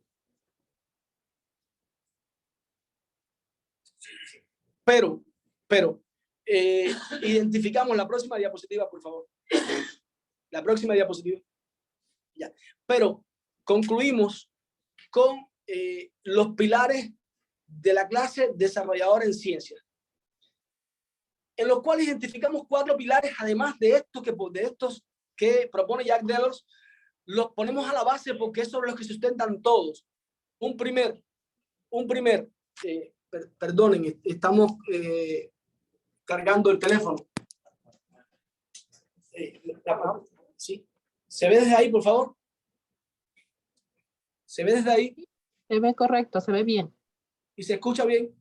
Y se escucha correcto. Ya, disculpen la tecnología. Primero, como ya habíamos dicho, la ciencia escolar no puede perder la capacidad de sorprender ni su potencialidad para desarrollar y construir. La educación, aprendizaje y enseñanza desarrolladora generan, impulsan y aseguran el desarrollo científico de los estudiantes. El conocimiento científico perdura si antes fue integrado y es potencialmente transferible. Esto nos lo nega Ausubel, que plantea que el aprendizaje significativo sí es transferible, pero es transferible si es integrado. Y una última es que no se sabe bien, sino lo que se descubre. La próxima. Un razonamiento colectivo es el que haremos después cuando usted, doctora, dé la palabra a los participantes. Y la última diapositiva. Por favor, la próxima diapositiva. La próxima. Muchas gracias por la atención prestada. Muchas gracias a usted, doctor, por esta ponencia magistral. Hemos tomado nota de todo lo que nos ha explicado, de esta enseñanza desarrolladora, transformadora, creativa.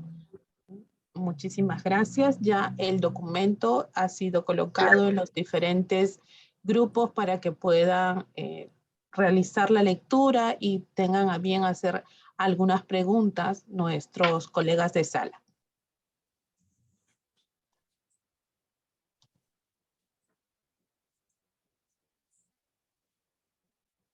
Bien, queridos colegas, estamos en estos momentos en la parte donde ustedes van a realizar preguntas, tal vez alguna acotación, ¿no?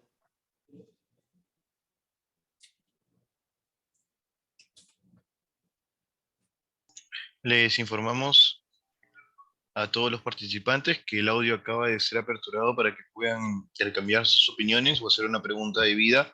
Les recomendamos, por favor, al momento de hacer las preguntas, encontrarse en un ambiente que no tenga mucho ruido para no hacer una interferencia en el audio. Buenas noches. Adelante, colega Armando, lo escuchamos. ¿Me escuchan? Buenas noches. Sí, perfecto. Doctor, buenas noches. Ya, muchas gracias. Sí. Quisiera hacer una pregunta.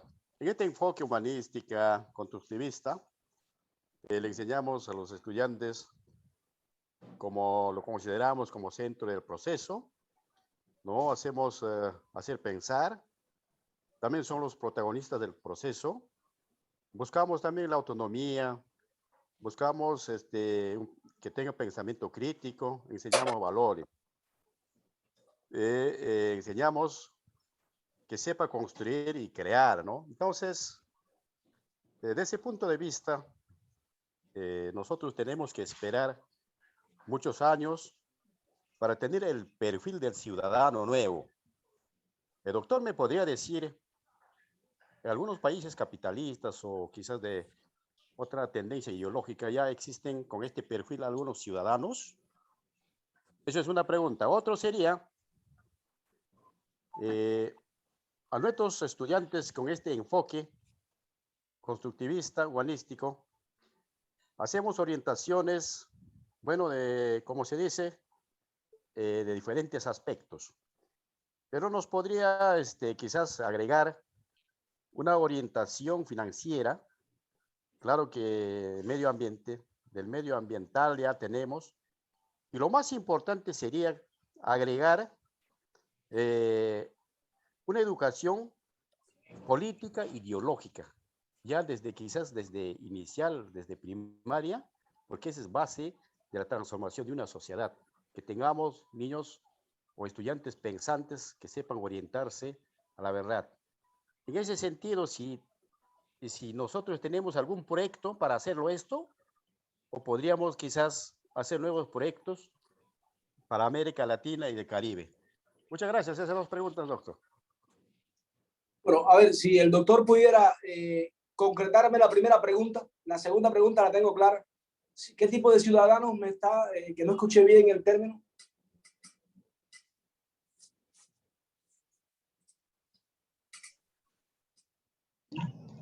¿Aló?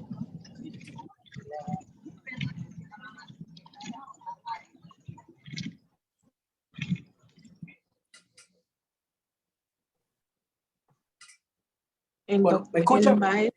Lo escuchamos bien, doctor Jorge. El maestro había hecho dos preguntas, ¿no? Una sobre el enfoque que usted ha tenido bien explicar, ¿no? Esa contribución para el ciudadano que queremos. Y la segunda pregunta que ya usted sí la decodificó. Sí, pero me hablaba de sociedades capitalistas. A ver, muchas veces en sociedades capitalistas e incluso no en capitalistas, en socialistas también, ha proliferado mucho el enfoque conductivista.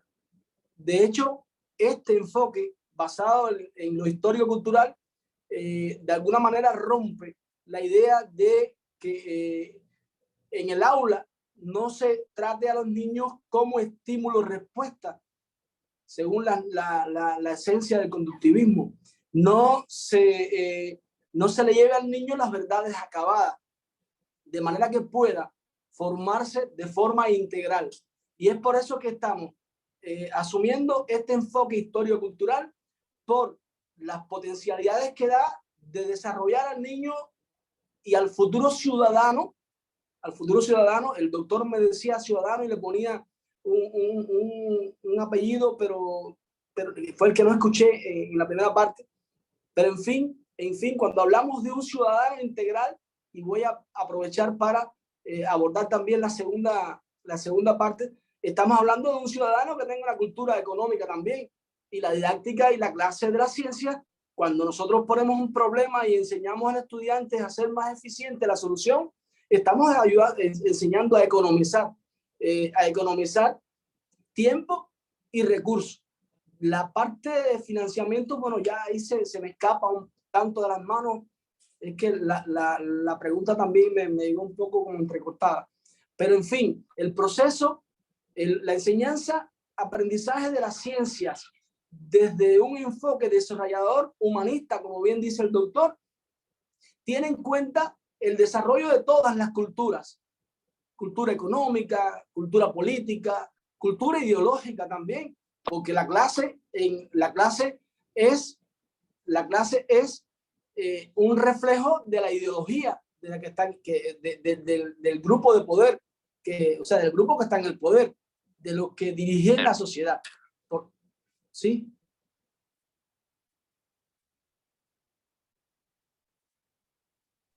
Bien, muchas gracias. Tenemos otra pregunta y esta vez es de la maestra Luz. Ella nos dice, ¿cuáles serían las interrogantes que se debe hacer a los estudiantes para desarrollar la competencia?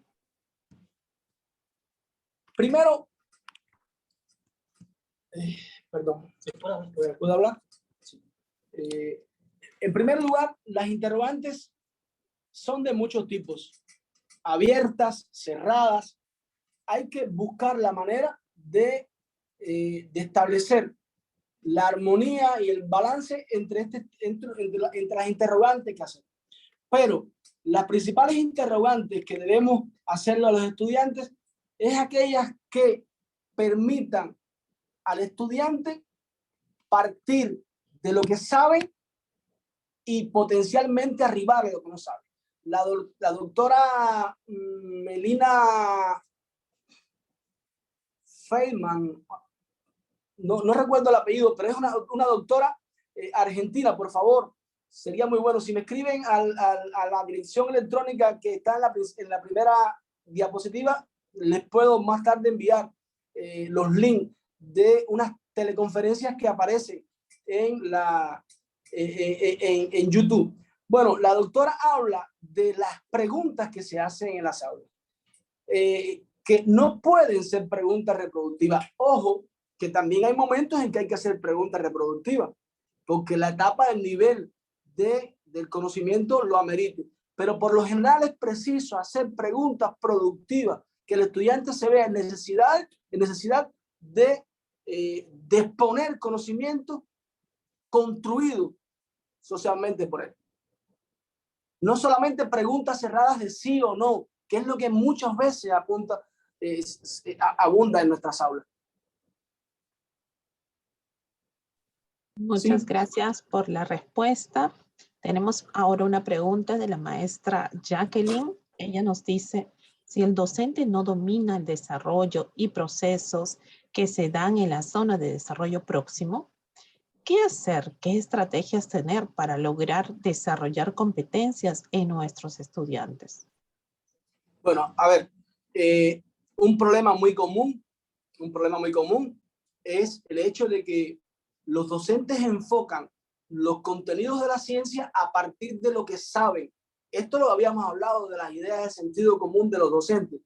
Enfocan los contenidos de la ciencia sobre todo sobre la base de los conocimientos, olvidando que existen, por ejemplo, potencialidades en los diagnósticos a realizar, potencialidades en los estilos de aprendizaje, potencialidades en el dominio de las estrategias de aprendizaje, potencialidades en el razonamiento científico de los estudiantes, en las actitudes hacia el aprendizaje de la ciencia, en la destreza y el desarrollo de habilidades científicas. Esto lo tenemos que dominar. Y para eso en el mundo hay diversos test que nos permiten hacer mediciones que de alguna manera nos aproximan a estos fenómenos. Pero la vía idónea, la que conocemos acá de esta parte del mundo, en Cuba, para resolver estos problemas es que además de la condición de que el profesor domine muy bien su ciencia, los contenidos que va a impartir también tenga recursos didácticos, metodológicos, de psicología de educación para partir de las potencialidades e individualidades de los estudiantes. Eso, ¿cómo lo alcanzamos acá? Por dos vías fundamentalmente. Por los estudios individuales de los docentes y a través del trabajo metodológico de un colectivo pedagógico integrado, como son los colectivos de cualquier escuela. O sea que los docentes hacen vida en la escuela, se comunican y establecen determinada socialización de lo que saben y lo que no saben, de por dónde va el conocimiento de un niño y cómo tú me puedes ayudar a potenciarlo. Porque las clases, como decíamos, no son parcelas que aisladas unas de otras, conforman un sistema de formación integral de los estudiantes. Sí. Gracias, doctor, por esa acotación. Nos hace un llamado a nosotros de ir capacitándonos, preparándonos, actualizándonos para poder hacer un trabajo de calidad con nuestros estudiantes. tenemos una pregunta ahora del maestro Orlando. Él, en primer lugar, lo felicita por la excelente ponencia que usted ha tenido esta noche. Y pregunta, dice, ¿cómo se integraría la didáctica con las herramientas digitales? Bien, seguimos partiendo del trabajo metodológico, pero en estos tiempos de COVID, supongo que allá, como aquí, y aquí con un poco más de preocupaciones en el ámbito de que nosotros no tenemos suficiente desarrollo tecnológico. De hecho, ustedes ni se lo imaginan, pero me están viendo comunicándome, pero bueno, la doctora Sumi puede quizás abundar sobre eso después. Pero, ¿cómo se hace? ¿Cómo se hace todo esto? Primero, concibiendo como una dimensión del aprendizaje el desarrollo tecnológico. Segundo, no teniendo miedo de que los móviles, los distintos dispositivos que los estudiantes tienen, por la vía que lo tengan, los lleven al aula. Esas son herramientas básicas que tenemos que implementar. Esa es una de las nuevas miradas que tenemos que darle a la educación para que podamos avanzar en el mismo sentido, dinamismo y dirección del desarrollo tecnológico. La tecnología no nos puede asustar. La comunicación a distancia, supongo que allá como aquí, den clases a distancia con todo esto de la pandemia. La presencialidad en las aulas cada vez es menor, aun cuando estemos retomando más niveles de presencialidad. Esto hay que incorporarlo a las aulas. El cómo cada cual tendrá su herramienta. No tengo una secuencia metodológica ahora para decírsela, pero con honestidad se los digo, pero incorporarla a las aulas, lo primero que hay que hacer es no tener miedo de que los estudiantes puedan utilizar todas las herramientas que tengan. Nuestros estudiantes son científicos en potencia. Y si son científicos en potencia, dominan todas las herramientas y a veces más que nosotros. Sí. Muchas gracias por compartir su respuesta. Muy cierto, nosotros estamos trabajando de manera remota con nuestros estudiantes y podemos darnos cuenta que muchos de ellos son ya nativos digitales. Efectivamente, efectivamente. El doctor Juan Alberto ayer hablaba de los nativos digitales y con certeza muchos de ellos son más nativos digitales que nosotros. Bien, tenemos muchas felicitaciones en nuestro chat del Zoom para su persona. Y tenemos una pregunta ahora, nos dice el colega John Alexander. Para evitar la parcelización curricular en la enseñanza de las ciencias y teniendo en cuenta las experiencias educativas en Cuba, ¿qué contenidos transversales podrían integrarse con las otras áreas del conocimiento? Pensemos en algo colectivo. Desde hace un tiempo para acá, no tengo en la mente años en concreto, pero hace un tiempo para acá, no muy distante, se está promoviendo en el mundo la sustentabilización curricular. Sí, es así la palabra, sustentabilización curricular. Parece una palabra rara, pero es por ahí.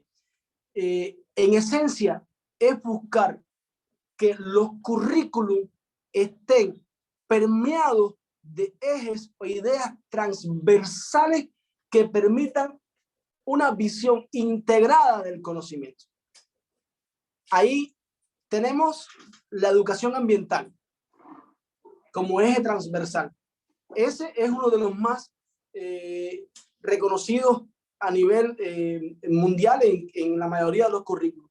Lo que se quiere, por ejemplo, con esa educación ambiental es que desde todas las clases, como eje transversal, se pueda buscar los elementos concomitantes de cada asignatura que permitan potenciar esa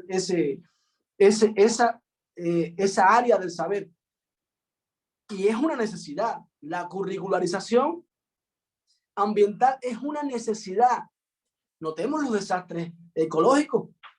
Los desastres ecológicos solo se van a resolver si nosotros, solo se van a resolver, no, nosotros desde la educación, en la escuela podemos apuntar o podemos ayudar a resolver esos problemas. ¿Cómo integrar? Primero, lo primero que tenemos que hacer para integrar es el trabajo metodológico. Eso es fundamental. Fundamental no solo en Perú, en Cuba también, porque desparcelar o romper la parcelación del conocimiento y del contenido no es tarea fácil, porque a nosotros nos formaron de manera parcelada. Y entonces la tendencia nuestra es enseñar tal y como nos enseñaron, como nos formaron. Por tanto, hay una resistencia al cambio en cualquier latitud, en cualquier ideología, a cambiar.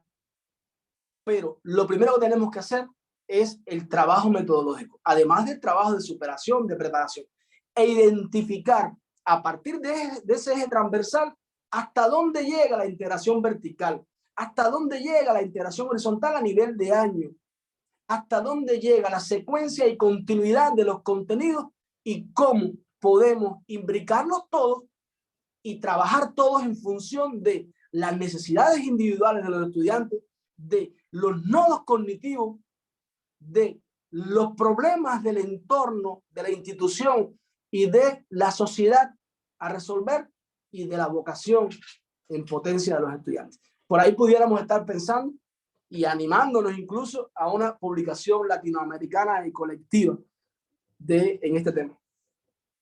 Dejo abierto la invitación.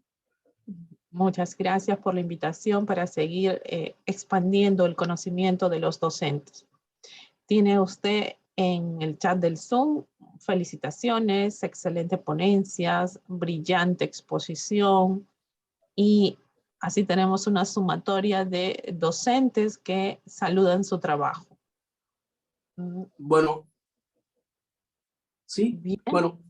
Les aperturamos, queridos colegas, si tienen alguna pregunta, algunos de ustedes que están en sala que tal vez no la han escrito en el chat del Zoom, hemos dado lectura a todas las que ya están en el chat. No sé si alguno quiera intervenir.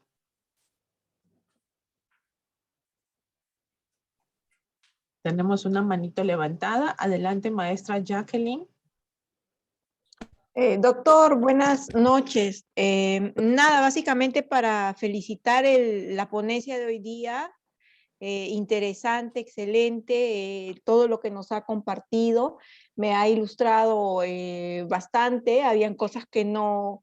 me ha vuelto al camino, ¿no? Yo felicito su participación, su ponencia y ojalá nos pueda compartir el link que indicó hace un momentito para seguir allí navegando por la investigación, ¿no? Y poder ayudar a nuestros estudiantes ahora en este retorno a clases. Muchas gracias, doctor, por su participación y por compartir con nosotros esta presentación. ¿Sí? ¿Me van a escuchar? Adelante, maestro Andrés, lo escuchamos. Buenas noches. En primer lugar, para felicitarlo por la ponencia el día de hoy. Muy interesante, como las ponencias que hemos venido escuchando estos días. Y a la vez, acotar, ¿no? Que nosotros como maestros y científicos de esta ciencia pedagógica debemos incentivar, ¿no? a los alumnos a la creatividad y más que todo, o sea, no de llenar los conocimientos, ¿no? Sino de que sean alumnos que lleguen a crear, que lleguen a difundir temas distintos y poder estar en una competencia activa, ¿no? Y a la vez como maestro también pedir una unidad para pedir quizás un poquito más de inversión al Minedu en temas científicos, ¿no? No solamente en el tema de ciencia y tecnología, ¿no?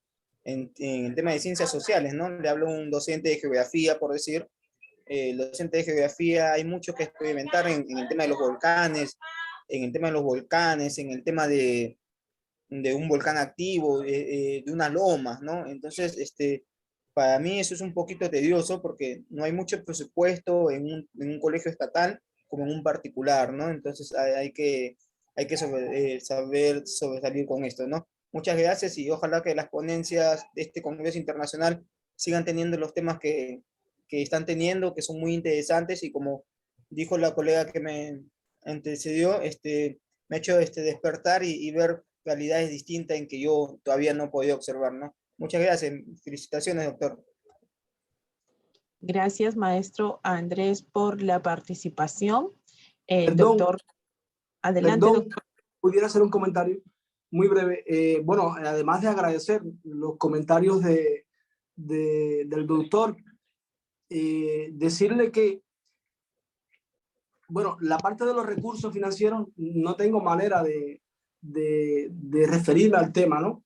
Pero desde nuestras experiencias les decimos que el estudio y la renovación del proceso de enseñanza-aprendizaje no siempre requiere de cuestiones monetarias. Podemos innovar en el aula, y estoy convencido que ustedes lo hacen también, con recursos propios, y no estoy hablando de inversiones financieras grandes, con recursos propios. Por supuesto, si tuviéramos altas tecnologías, aulas especializadas, sería muy impactante, pero no hay una clase de geografía tan linda como la que se da en la ribera de un río. No hay una clase de geografía tan linda como la que se da al pie de una montaña, y cuando explicamos por qué, por donde desciende el agua, hay un arrastre, hay una degradación del suelo, y por qué le explicamos a esos niños cuánto demora en degradarse la tierra por sí sola y cuántos miles y millones de años demora en restablecerse por sí misma. O sea, perdón, en degradarse por los efectos naturales y humanos, y cuánto, que es muy rápido, y cuánto demora en recuperarse por sí mismo. De manera que no necesitamos tantos recursos, pero sí necesitamos esa voluntad que ustedes tienen para renovar, para entrar con todas las fuerzas y ganas al aula y cambiarle el rostro a la educación latinoamericana. Gracias por todo. Gracias por sus aportes. Tenemos una pregunta del colega Hirohito. Él dice, ¿cuál sería el punto principal de partida para enseñar ciencias en los estudiantes? El punto principal de partida, que está identificado hace muchos años, desde Comenius, está identificado, desde Pestalozzi, desde otros tantos pedagogos, en el área de la ciencia, desde el propio Isaac Newton, cuando dijo, he visto más lejos porque me he parado sobre hombros de gigantes. Quiere decir que Newton fue capaz de decir cuál fue el punto inicial para llegar allá. Pero fue identificado también por nuestros psicólogos cognitivistas. Fue identificado por nuestro Vygotsky en su enfoque histórico-cultural. El punto inicial es partir de lo que el niño sabe y crear el sorprendizaje para estimularlo a aprender más. El punto inicial es ese. A partir del diagnóstico, ¿qué es lo que sabe? Y entonces en ese punto situar actividades o situaciones problemáticas que tiren de su desarrollo. Gracias, doctor, por las respuestas. Tenemos una acotación de la maestra María Elena Jaue. Ella nos dice, muy buena ponencia, soy docente del nivel inicial y me agrada saber que he estado trabajando con mis estudiantes aprovechando sus saberes previos. He ampliado mis aprendizajes y a seguir adelante. Le agradece a su persona. Lo mismo tenemos agradecimientos desde la ciudad de Lima, Caraballo, al primer colega que hizo la pregunta, el profesor Armando Paredes. Tenemos también personas que lo saludan desde Juanjuín, la docente Magdalena, la docente Nubi. Tenemos algunos doctores de Cuba también. Tenemos un saludo de Belgin Cruz. Desde Paraguay lo está saludando Gilda. Desde nuestro Lima provincia, Huacho, el maestro Ángel Córdoba. Desde Bolivia lo está saludando el colega Andrés Lincoln. Desde Tacna, nuestra última región, ya nos unimos con el país hermano de Chile.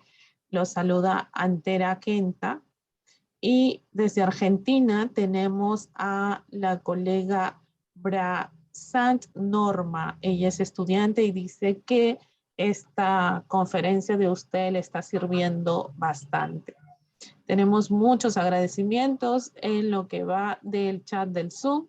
Saludos desde Chiclayo, el norte, desde Piura, desde Guaral, desde Colombia lo está saludando Elisa Ancona. Lo felicitan desde Juanjuy. También tenemos la maestra Milena. De otro colega desde Colombia, la colega Joana. Saludos desde Bolivia, la maestra Lucila. Bien, queridos colegas, nosotros tenemos nuestros micros aperturados para si hay alguna última pregunta o para querer despedirse de nuestro doctor hasta otra oportunidad que lo tengamos en este Congreso Internacional. Nos saludan del Datén, el maestro Isaac, es la región de la Amazonía del Perú. Desde Lima también tenemos colegas, la maestra Edith. Bueno, tenemos muchas felicitaciones de su parte. Pueden aperturar sus micros, queridos colegas, aperturar su cámara para que procedan a hacer la toma de fotos del término del cuarto día de interaprendizaje con los doctores cubanos que están invitados para este evento. Agradecemos desde ya. Sabemos que es muy compleja la comunicación con la isla. Para las personas que hemos estado ahí, lo conocemos. Y les agradecemos en demasía, doctor, porque esta vez ha empezado las coordinaciones desde bien temprano para ser puntuales con ustedes. Ya el día de ayer nos han entendido cómo nos hemos demorado para poder comunicarnos, contactarnos, ¿no? Pero están allí. Y los docentes están ávidos de compartir todo el conocimiento que se desarrolla en la isla. Los que somos egresados de los programas de maestría que lo dictaron a bien los maestros cubanos, pues eternamente agradecidos con nuestra formación. Sus micros están aperturados, colegas, para que puedan despedirse, para que puedan hacer el uso de la palabra. Muchas gracias, muy buena exposición, Dios los bendiga a todos.